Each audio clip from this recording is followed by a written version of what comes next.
আসসালামু আলাইকুম। ক্যাম্পের ভুবনে সবাইকে স্বাগত। ক্যাম্প মানে সার্টিফাইড অ্যাপারেল ম্যানেজমেন্ট প্রফেশনাল, যারা এই অ্যাপারেল সেক্টরের বিভিন্ন শাখায় অংশগ্রহণের মাধ্যমে এই অ্যাপারেল সেক্টরের ম্যানেজমেন্টকে আমরা বা ওয়ার্কিং পরিবেশকে আমরা গ্রিন ম্যানেজমেন্টের আওতায় নিয়ে আসতে পারবো। সেই লক্ষ্যেই এদেশের লক্ষ লক্ষ শিক্ষিত বেকারদের আমরা সংক্ষিপ্ত সময়ে মাত্র 6 সপ্তাহে 24টা ক্লাস 36 ঘন্টায় একটা প্রাথমিক জ্ঞান থিওরিটিক্যাল এবং প্র্যাকটিক্যাল দুটোই দেওয়ার চেষ্টা করছি এবং আমরা সেই লক্ষ্য নিয়েই পথ চলছি এবং আমরা আশা করছি খুব অল্প সময়ের মধ্যেই এই ক্যাম্পের প্রশিক্ষিত স্টুডেন্টরা অ্যাপারেল শিল্পের বিভিন্ন শাখায় অবদান রাখতে সক্ষম হবে। এই অ্যাপারেল মানে পোশাক, এই পোশাক আমাদের মৌলিক চাহিদা একটা, অন্ন, বস্ত্র, শিক্ষা, চিকিৎসা, বাসস্থান, ফান্ডামেন্টাল ডিমান্ড। আমাদের খেতে হবে, পড়তে হবে, বাসস্থান লাগবে, চিকিৎসা ব্যবস্থা থাকতে হবে এবং শিক্ষা ব্যবস্থা থাকতে হবে। আসলে কোনটা আগে আর কোনটা পরে এ নিয়ে মতপার্থক্য থাকতেই পারে। ব্যক্তিগত ওপিনিয়ন আমার, আপনি এক বেলা কেন একদিন আপনি না খেয়ে থাকতে পারবেন। এবং আমরা তো রমজান মাসে 30টা রোজাও রাখি এবং আমরা পৃথিবীর সব দেশে ঘুরে বেড়াতে পারি। মন্দির, মসজিদ, গির্জা, প্যাগোডা যে কোনো জায়গায় গিয়ে আমরা ইবাদত বন্দেগী করতে পারি, কিন্তু পোশাক ছাড়া আপনি তো ঘরের বাইরেই বেরোতে পারবেন না। মন্দির, মসজিদে তো আপনাকে ঢুকতেই দেওয়া হবে না। তাহলে বাঁচার জন্য যেমন খাদ্যের দরকার, ঠিক তেমনি আমাদের বেঁচে থাকার জন্য বা সম্মান রক্ষার্থে পোশাকের দরকার। এই পোশাকটা আসলে আজকের আবিষ্কার না, মানুষ সৃষ্টির প্রথম থেকেই তারা বিভিন্ন উপায়ে পোশাক তৈরি করত।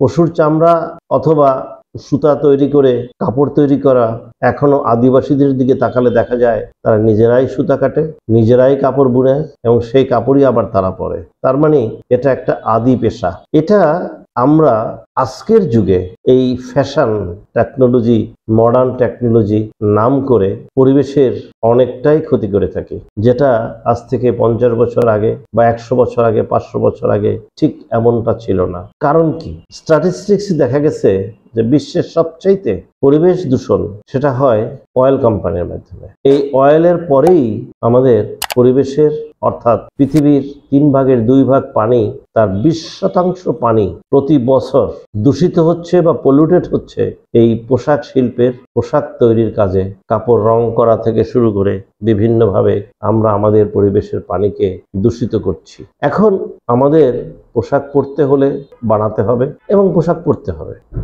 সেই ক্ষেত্রে আমরা আমাদের পোশাকগুলো লংজিভিটি যদি বাড়িয়ে দেই, যে একটা পোশাক আমরা অনেক দিন যেন পরতে পারি, মানে দীর্ঘস্থায়ী পোশাক তৈরি করার ব্যবস্থা আমরা করতে পারি। কিন্তু আধুনিক ফ্যাশন জগতের নাম করে আমরা গত 20 বছরে আমাদের সারা পৃথিবীতে পোশাক তৈরির পরিমাণ দ্বিগুণ করে ফেলেছি। আজ থেকে 20 বছর আগে যে পরিমাণ পোশাক সারা পৃথিবীতে তৈরি হতো তার দ্বিগুণ পোশাক এখন তৈরি হয়। তাহলে এই ওয়াটার পলিউশনটা 20 বছর আগের চাইতে আমরা দ্বিগুণ করে করছি এবং এর জন্য আমরা এককভাবে কাউকে দায়ী করব না। যারা এই পোশাক ডিজাইন করেন, তৈরি করেন, তারা কাস্টমারের কাছে এই পোশাকটা কত কম দামে পৌঁছাতে পারেন সেই জন্য খুব দ্রুত পোশাক পরিবর্তনের প্রশ্ন এসে যায় এবং খুব বেশি পরিমাণে পোশাক তৈরি করার প্রয়োজন পড়ে যায়, যেটা আমাদের এই পোশাক শিল্পের দীর্ঘমেয়াদী টেকসইয়ের জন্য হুমকি স্বরূপ। আমরা প্রতিনিয়ত একজন সুস্থ সবল মানুষ 2 লিটার থেকে 3 লিটার পানি পান, সেই হিসাবে বছরে 1000 লিটার বা তার একটু বেশি। 10 জন লোক এক বছরে যে পরিমাণ বিশুদ্ধ পানি পান করে, সেই পরিমাণ বিশুদ্ধ পানি আমরা এক পেয়ার জিন্স প্যান্ট তৈরি করতে দূষিত করি। কত ভয়াবহ পরিস্থিতির দিকে আমরা যাচ্ছি আমরা অনেকেই জানি, আবার অনেকেই ব্যাপারটা কখনো চিন্তাও করি নাই। তাহলে যারা জানি তাদের সচেতন হওয়া উচিত। আমাদের বোঝা উচিত যে এভাবে যদি আমাদের ওয়াটার পলিউশনের পরিমাণ আগামী 20 বছরে আবার দ্বিগুণ হয়ে যায়, এখন তো পৃথিবীর 20 ভাগ পানি আমরা পলিউশন করছি, তখন পৃথিবীর 40 ভাগ পানি পলিউশন করা হবে। তখন আমাদের অবস্থাটা কি হবে বা আমাদের পরবর্তী প্রজন্ম কিভাবে তাদের বেঁচে থাকার জন্য, জীবন বাঁচানোর জন্য পানি পাবে? সেই জন্যই তো পানির অপর নাম জীবন। আসুন আমরা পানির এই অপচয় রোধে বা পলিউটেড পানিকে আমরা রিসাইকেল করে বারবার ব্যবহার করার উদ্যোগ নেই। প্রথমত আমাদের সারফেস ওয়াটার ইউজ করতে হবে। নদী, নালা, খাল, বিল, হাওর বাওর এখানকার সঞ্চিত বৃষ্টির পানি, জোয়ার ভাটার পানি, সমুদ্রের পানি খাল বিলে চলে আসে, সেই পানিকে আমরা ওয়াটার ট্রিটমেন্ট প্ল্যান্ট WTPর মাধ্যমে ট্রিটেড করে সেই পানি আমরা আমাদের শিল্পে ব্যবহার করি।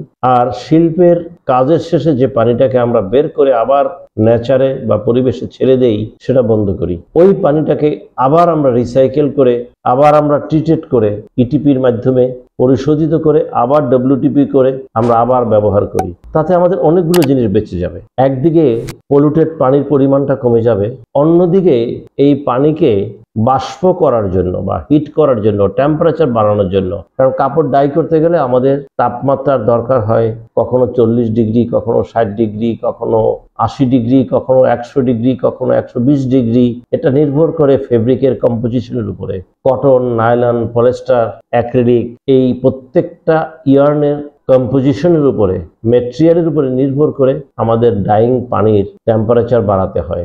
তাহলে আমরা যখন 120 ডিগ্রি টেম্পারেচারে কাপড় ডাই করি, ডাই করার পরে যখন কাপড়টা থেকে আমরা ওয়াশিং মেশিন থেকে বা ডাইং মেশিন থেকে পানিটাকে ছেড়ে দেই, সেটাকে ইটিপি হয়ে নেচারে না ছেড়ে সেটাকে যদি আমরা আবার ট্রিটেড করে আবার ইউজ করি, তাহলে ওই 120 ডিগ্রি টেম্পারেচারের পানি হয়তো 60 ডিগ্রিতে নেমে আসবে। ফলে দেখা যাবে ওই 60 ডিগ্রি টেম্পারেচারের পানিকে আবার আমরা 120 ডিগ্রিতে তুলতে গেলে আমার যে বয়লার ইউজ করতে হচ্ছে, সে বয়লারের যে এনার্জি যোগাচ্ছে কয়লা, বিদ্যুৎ অথবা ডিজেল, তাহলে 0 ডিগ্রি থেকে 120 ডিগ্রিতে তুলতে যে পরিমাণ এনার্জির দরকার হয়, সেটা হোক সে কয়লা, হোক সে সৌরবিদ্যুৎ, হোক সে আমাদের AC/DC কারেন্ট অথবা আমাদের গ্যাস, 60 ডিগ্রি থেকে 120 ডিগ্রিতে পৌঁছানো। আর 0 ডিগ্রি থেকে 120 ডিগ্রি পৌঁছানোর জন্য 50% এনার্জি সেভ হবে। তাহলে আমরা এক্ষেত্রে দুটো উদ্যোগ নিতে পারি।